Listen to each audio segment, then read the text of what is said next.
네, 오늘 신문입니다. 소풍을 가고 싶다는 외부딸을 때려 숨지게 했던 울산 계모 사건 기억하십니까? 이 분노가 채 가시기도 전에 경북 칠곡에서도 비슷한 사건이 있었습니다. 그런데 칠곡 사건은 숨진 피해 아동의 언니까지 말로도 할 수 없는 학대를 받은 것으로 드러났습니다. 중앙일보 기사로 자세히 살펴보도록 하겠습니다. 자, 사진을 좀 주목해 주시죠. 죽고 싶다, 차라리 죽을까 등의 문장이 보이시죠? 전체적으로 보면 이 낙서와 그림을 볼 때 형체를 알아볼 수가 없습니다. 전문가는 아이의 심리 상태를 굉장히 불안하고 절망적이며 자해를 할 수 있다라고 평가했습니다. 실제로 자해를 하기도 했습니다. 이 낙서는 피해 아동의 언니 12살 A양이 그린 것입니다. 도대체 숨진 아이의 언니에게 무슨 일이 있었던 것일까요? 사건 일치를 좀 살펴보면 지난해 8월 피해 아동이 복부 통증을 호소하다 병원에서 숨을 거뒀습니다.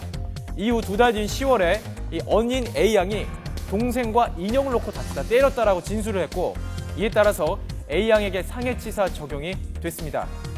그런데 이게 다 거짓말이었습니다. 그 진실은 계모와 아빠의 협박에 의해서 내가 그랬다라고 거짓 진술할 수밖에 없었던 것입니다. 그 8살 B양은 계모에게 맞아서 숨진 것이었고, 그 친부는 죽어가는 동생의 동영상을 찍어서 보여주면서 언니에게 거짓 진술을 할 것을 강요하기도 했습니다. 정말 충격적인 사건인데요. 문제는 우리 사회 시스템에 있었습니다. 자, 이곳을 보시죠. 언니인 A양은 지난해 4월 이미 계모에게 맞았다라면서 가혹행위를 지구대에 신고를 했습니다. 그런데 부모의 협박에 또 말을 바꾸자 경찰은 이를 대수롭지 않게 넘긴 것입니다. 이어서 7월에는 아동상담기관이 조사까지 해서 형사고발을 하겠다고 경고까지 했습니다. 그런데 이도 소용이 없었습니다.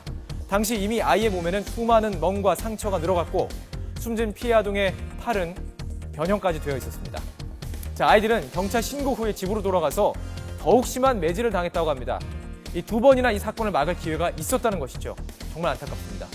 그런데 동생을 때려 숨지게 한 사람이 누구인지 알고 있었음에도 그 언니는 죄를 뒤집었었습니다. 그런 이유가 또 있었습니다. 자, 다음 기사로 보시죠. 이 계모가 어린 자매에게 충성 경쟁을 시켰다는 것입니다. 언니의 변호사를 인터뷰한 내용을 실은 것인데요. 사랑을 받을 수 있는 자리는 딱 하나, 이를 놓고 두 자매를 경쟁시킨 것이죠.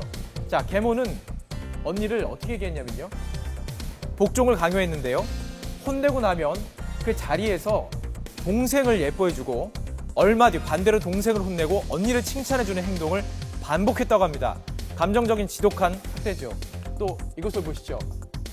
훈육의 일종이라면서 자매를 계단에서 자주 밀었다고 합니다. 그것도 아파트 계단에서 밀었다고 합니다. 이 다친 아이는 병원에 데려가기는커녕 그냥 방치했고 결국 팔이 휘어져 버리기도 했습니다. 훈육이라면서 아이를 계단에서 민다고요? 정말 분노를 금할 수가 없는 일입니다. 자, 12살 아이가 감당하기에는 너무나 가혹한 시련이었습니다. 결국 A양은 법정에서 진술을 번복해서 계모와 친부는 기소된 상태입니다. 계모는 상해치사 혐의로 20년, 친부는 학대에 가담한 혐의로 7년형을 구형받은 상태입니다. 일각에서는 계모에게 울산 사건처럼 상해치사가 아닌 살해죄를 적용해야 한다고 목소리를 높이고 있는데요.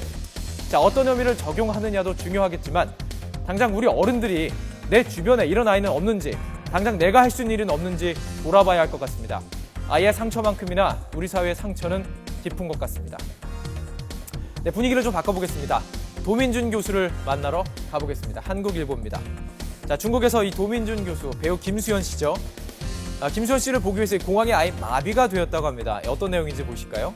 김수현 씨가 중국 공항, 베이징 공항에 도착하자 팬미팅에 참석하기 위해서 참 많은 사람들이 몰렸고 1000명 이상의 서울공항에 몰리면서 공항이 마비될 정도였다고 합니다. 자, 이렇게 김수현 씨가 지난 5일이었습니다. 서울공항의 모습을 드러내면서 많은 팬이 몰려서 공항이 마비가 될 정도였는데요. 팬미팅 입장권을 구하기가 어려워서 얼마 정도까지 됐었냐면 340만 원까지 안표가 등장을 했다고 합니다. 그냥 팬미팅에 참석하는 표값만요. 자, 이렇게 별에서 온 그대가 신두릅을 나오면서 신한류의 중심으로 떠오르고 있는데요. 한류 열풍을 이어가려면 조금 더 체계적이고 조직적인 관리도 필요하겠죠. 다음은 스포츠 한류 스타를 만나보겠습니다. 조선일보 기사입니다. 사관왕의 손현재 선수, 무엇이 그녀를 강하게 만들었을까요? 자, 먼저 이 근육의 파워업이 주요 이유로 소개가 되고 있습니다. 몸매 선이 중요한 리듬 체조 특성상 웨이트 트레이닝 대신 탄성 있는 장비로 필요 근육을 업시켰다고 합니다. 그중에서도 몸의 중심을 일컫는 이 코어 근육을 강화했다고 하는데요. 부상도 예방이 된다고 합니다. 식단을 좀 볼까요? 야채나 과일 위주로 골고루 챙겨 먹은 뒤에 2000칼로리 정도는 유지를 했다라고 합니다. 특히 이 발목 근육을 강화하기 위해서 열심히 노력했다고 합니다. 이때 회전 시 불안감을 최소화시킨 것이 아주 주요했다라고 합니다. 근력과 식단도 중요하지만요. 무엇보다 손 선수는 최고를 향해 더욱 땀을 쏟았다고 합니다. 하루에 3시간이나 4시간은 더 훈련을 해서 좋은 결과로 보답을 받았다고 하는데요. 이미 어느 단계까지 올라온 선수가 이렇게 3시간에서 4시간을 더 투자한다는 것은 정말 그 삶을 다 쏟아부었다는 뜻입니다. 훈련 일정을 보니까 정말 운동밖에 없었습니다. 요정에서 이제 여왕으로 기상하길 기대해 보겠습니다. 다음 기사입니다. 동아일보 기사인데요. 사진 보시죠. 김정은 손에 들리는 것을 먼저 보시면 좋을 것 같습니다. 자, 이게 스마트폰입니다. 북한이 자체 개발을 자랑하던 아리랑폰인데요. 이 사진을 보시죠. 확대해 본 겁니다. 자, 아리랑폰이고요. 옆에 스마트폰은 유니스코프라는 중국산 저가폰입니다. 어떻습니까? 외관상 다른 점이 없어 보이죠? 정보기술 전문 매체인 폰 아레나가 북한이 이 제품을 수입해서 이름을 바꿔서 일부 소프트웨어를 바꿔 포장했을 가능성이 크다라고 실었습니다. 이 아리랑폰이 그러니까 북한이 자체 개발했다고 조선중앙통신을 통해서 보도까지 하면서 홍보했던 제품인데 알고 보면 짝퉁일 수도 있다는 것이죠. 중앙일보 만평에서는 김정은 손에 들린 다른 전자제품에 주목했습니다. 함께 보시죠. 자, 다음 만평 함께 보겠습니다. 김정은 위원장의 손을 지금 보시면 무엇이 들려 있습니다. 이 손에 들린 거 뭐냐면요. 무인 조종기, 무인 비행기 조종기입니다. 자, 이렇게 말하고 있습니다. 장난 아니게 많죠라고 얘기하고 있습니다. 파주, 백령도, 삼척 등에서 발견된 무인기 외에도 삼척 무인기에 35라는 숫자가 써 있었죠. 더 많은 무인기가 돌아다녔을 가능성이 있다는 것입니다. 자, 이에 당황한 우리 정부를 비꼬는 만평이었습니다.